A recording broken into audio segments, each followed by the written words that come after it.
dami nang gagawin dito sa bahay, hindi ko tumutulong. Mga paluminin talaga eh. Ma, tapos na ako maghugas ng pinggan. Mabuti naman ito. Tulungan mo na ako dito. Ma, alam mo ba? Sabi ni ate kagabi na gusto niya daw mag-aral sa kolehiyo sa Norto. Ano? Sinabi niya yun kagabi? Di ba may tuition yung college, ma'am? Oo, meron. Pero wala tayong pera. Ano ba? Ay, nakatalang bata to. Hindi ko alam kung saan tayo kukuha ng pera kung mag-aaral pa siya. Bakit tinala kaya siya magtrabaho muna? Total, nakagraduate naman siya ng pag-aaral ng high school. Ay, ito talaga si Ami. Tala na nga, Charmy. Puntahan natin ating mom. Oo, usapin natin siya. Alam, meron ng schedule for entrance examination sa Norso. Teka, ano ba yung mga requirements dito? Grades for senior high school? Subukan mo pupunta natin ating mo. Birth certificates. Subukan mo kaya to. Ami? Nay? Totoo ba yung sinabi ng kapatid mo Na ano po? na mag-aaral ka daw ngayong pasukan? Opo, Nay. Kasi gusto ko pong makapagtapos ng pag-aaral. Alam mo naman anak, kung wala tayong pera, wala na nga akong trabaho, hindi ko pa nga alam kung saan ako kuha ng pera pang paaral kay Chami. Nay, libre naman po yan. Tsaka maghanap naman po ako ng part-time. Hindi, ang akit lang. Basta natulungan mo naman nila ako. Total nakapag tapos ka naman ng high school, kapag trabaho ka na naman yan. Pero Nay, hindi naman sapat yung nakapagtapos lang ako ng high school. Kasi nga, mga qualification ngayon, dapat graduate ka ng 4 years course. Ang akin lang din, nag-aaral pa si Chani. Ayoko naman yung dalawa kayo tapos hindi ko alam kung saan nakukuha ng pera pang tuition mo. Nay, maghanap naman po ako ng paraan. Ate, tulungan mo muna si nanay. Magtrabaho ka muna. Ami, akin lang, ang dami ko ng utang, dumagdag ka pa eh. Sino ba nanay dito? Kaya ko namang tustusan yung pag-aaral ko habang nagtatrabaho. Maghanap naman ako ng trabaho talaga. Nag-aaral pa nga si Chami, hindi ko kaya yun. Gusto ko nga makapagtapos ng pag-aaral. Aray, ate! Ay, wala ka talaga respeto!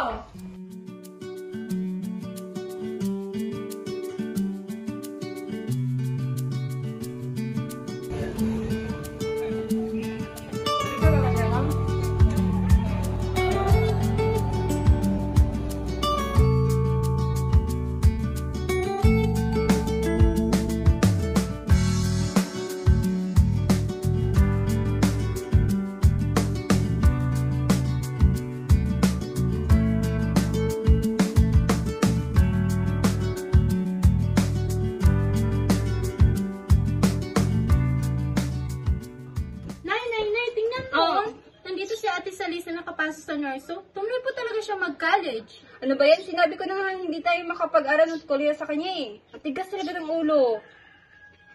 Lagot talaga sa akin ng bata na yun. Nay?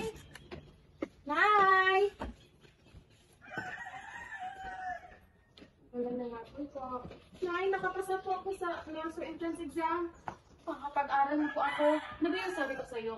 Wala na nga tayong pera, nag-aaral ka pa. Nay, di ba sabi ko po maghanap ako ng paraan? Di ba ginusto mo yan? Hindi na ako susuporta sa'yo. Wala na nga tayong pera eh. Ako na pong bahala.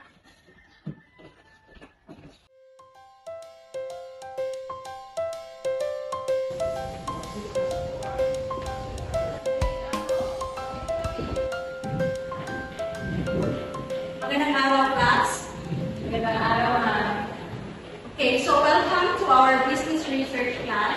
So, you need to group yourselves into 3. Uy, grupo tayo ah. Paano na? Dalawa lang tayo. Uy, Aki, gusto mo sumali sa amin? Wala ko rin namang choice. Sige, sasabi ako. May pera ba? May ambagan? Hahanapan ko ng paraan. Sabi mo eh. Oh, ito. Tsaka ito. Okay na to. Okay na to. Ito? Ang bakit naman ang pagkakagawa? Sino naman gumawa nito? Ewan ko. Parang si Ami ata yun. Talagang maaka. Nasaan ba kasi yun?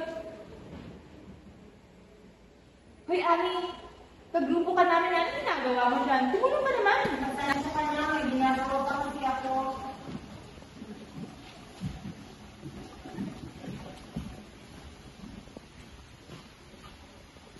Ano bang may tutulong ko? Ano ba yan? Iba kasi yung inuuna. Ano nga ba yung pinakita ko kanina, Brian? Ito. Ito, Ami, ito. Oh my God, ang pangit. Chinag-GPT mo ba to? Hindi. Sarili ko yan gawa. Ito may ginawa akong bago. My God, ang pangit. Ang pangit talaga. Ano ba to? Paano tayo papasa kung ganyan yung gawa mo? Babaguhin ko na lang. Gagawa na lang ako ng iba. Alam mo naman malapit na yung submissions eh. Ay naku, wala ka talagang... Ay,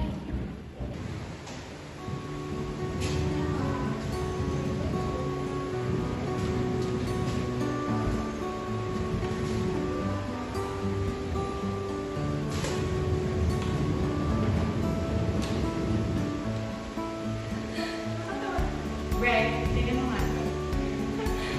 Greg, tingnan mo!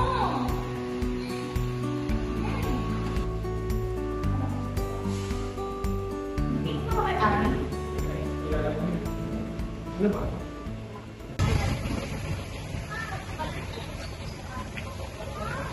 Ay, di ba naghahanap ka ng trabaho? Oo. Ito, try mo to. May offer ako sa'yo sa trabaho.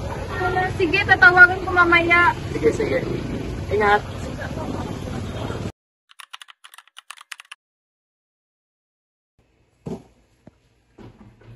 Yeah, get inside. Magandang hapon po, sir. Yeah, good afternoon. Come in.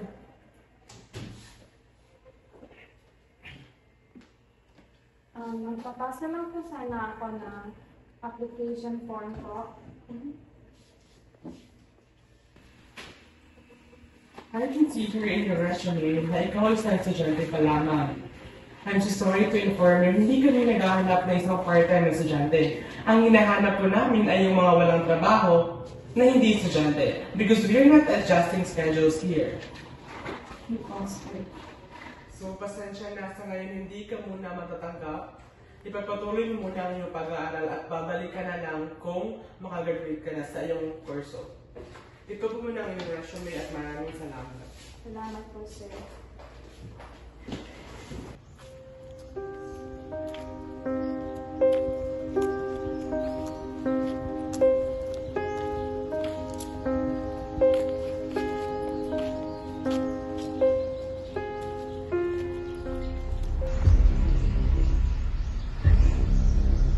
Ano ko bang gagawin? Ang daming tao.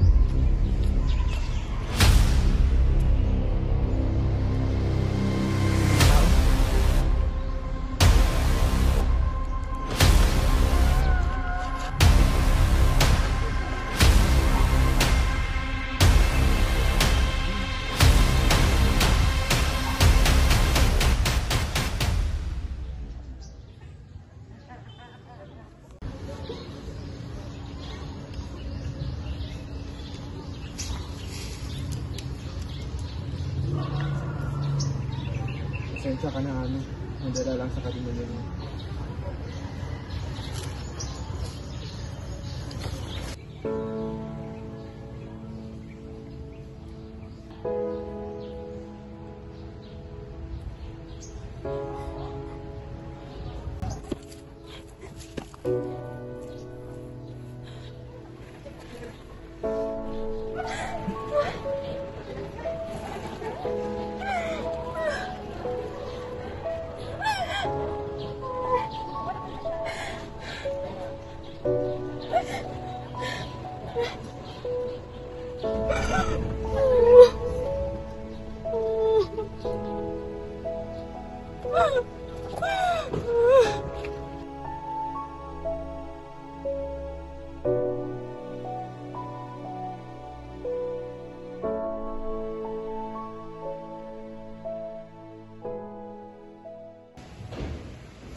yung kayo bayad para sa research.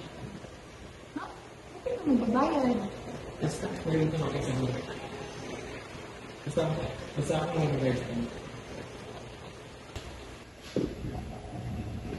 Sana ako magkakaiba dyan na bayad. Tapos sa amin na, ano mo sila? Group 1 po.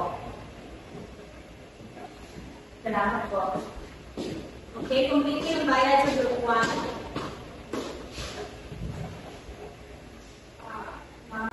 Yes?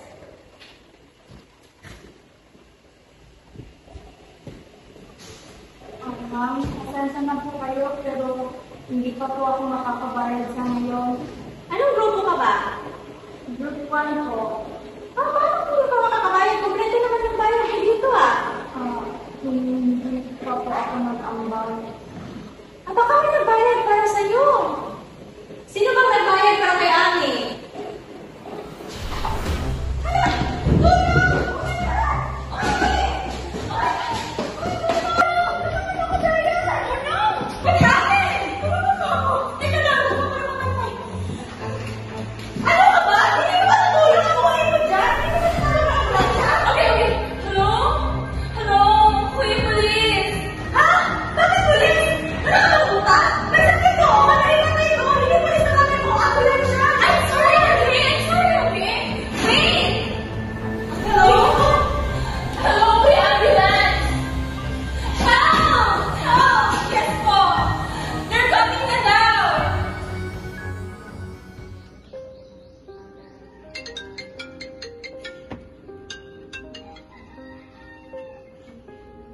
Hello?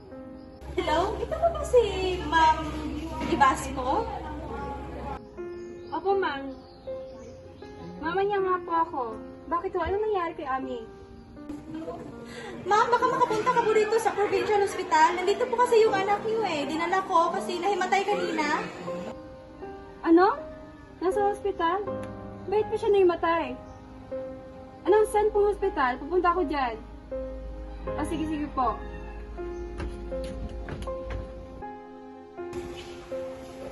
Hi, Ma'am Cha. Hello, Doc. Miss, kumusta ka na? Mabuti naman po, pero masakit po yung dito ko. Nurse? Yes po, Doc. Ito na po yung results, Doc. Thank you. Kumusta po yung resulta, Doc? I have a bad news. Ano po yung Doc?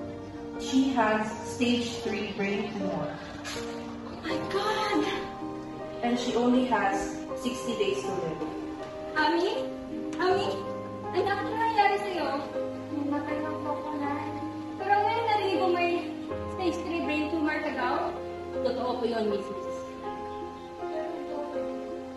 Pero Doc, nagmamakawas ako sa'yo. Tulungan mo paano kung magpagamot lang.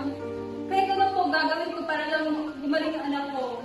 I'm so sorry po, pero wala na po talaga akong magagawa. May taning na po yung buhay niya. Anak, gagawa ko paraan para lang na mapagaling ka. Hindi yan okay. Tutulong, gagawin ko lahat. Ma'am, tutulong po ako kay Ami.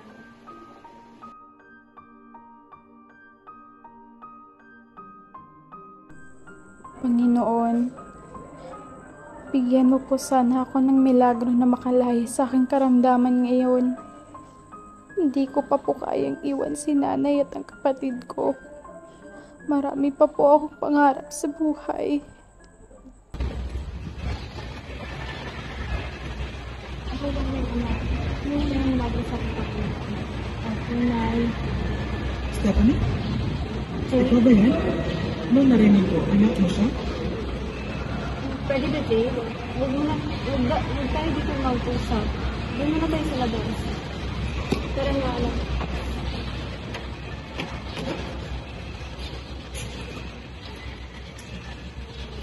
Nay, totoo po ba yung narinig ko kanina nung sa'yo tatay ko? Oo, anak. Totoo yun. At si Jade ang tunay mong anak. Ano ba talaga, Stephanie? Ano ba talaga ang katotohanan? Bakit po tinago sa akin ng anak ko? Tinago ko sa iyo yung Jade dahil hindi tanggap ng nanay mo ang tunay na estado ng buhay namin. At kung gusto mong bumawi kay... Pero Nay, Nag-apply po ako sa kanilang trabaho. Tapos, hindi niya po ako tinanggap dahil estudyante pa naman po ako daw. Hindi naman sa ganun, anak. Hindi kita tinanggap kasi minor de edad ka pa lang sa mga panahon ngayon. At kung alam kong anak kita, talagang susuportahan kita hanggang sa paglaki mo, hanggang ikay makapagtapos. Pasensya ka na rin, Jade, kung sinabi ko sa iyo yung katotohanan. Yes, ma'am.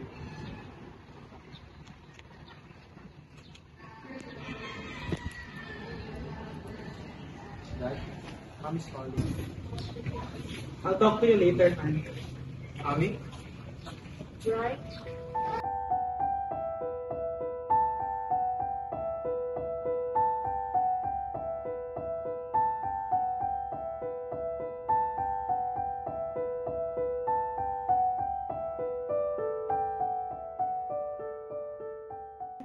Tao po? Bakit, Jade? Stephanie? Ano ginagawa mo dito? Diyan ba si Ami? Anak? Ami? Kumusta ka na? Kumusta na pakiramdam mo? Ito po, patuloy mo lumalaban sa aking karamdaman. Pasensya na, wala ako sa tabi mo sa panahon kailangan mo ako. Patawarin mo ako. Kalimutan niyo na lang po yun, Tay. Ilang araw na lang din po, mawawala na ako. Hindi pwede yun. Ito maibibigay ako sa'yo. Hindi lang ito isang ginto, kundi ito ay isang galing sa aking ina na dapat ipapamana ko sa aking anak na babae. At ikaw yun, Ami. Kalimutan niyo na lang po, Tay, na may anak kayo. Kasi ilang araw na lang din naman po, mamamatay na ako. Tapos mawawala na rin kayo ng anak na babae.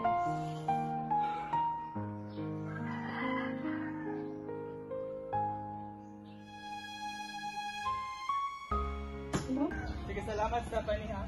Sige, mag-ingat ka. Sige, salamat. Jade! Jade!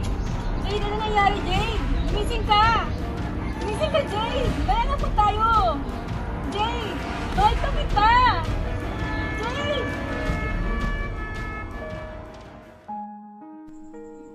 Panginoon, alam ko pong hindi ako perpekto.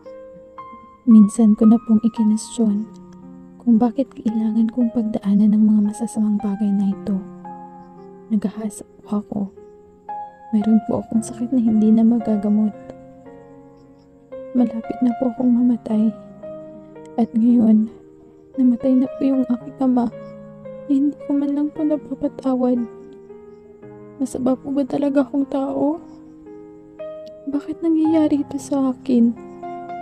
Panginoon, sa bawat hininga ko, tila ba ang bigat ng bundo'y bumibigat pa?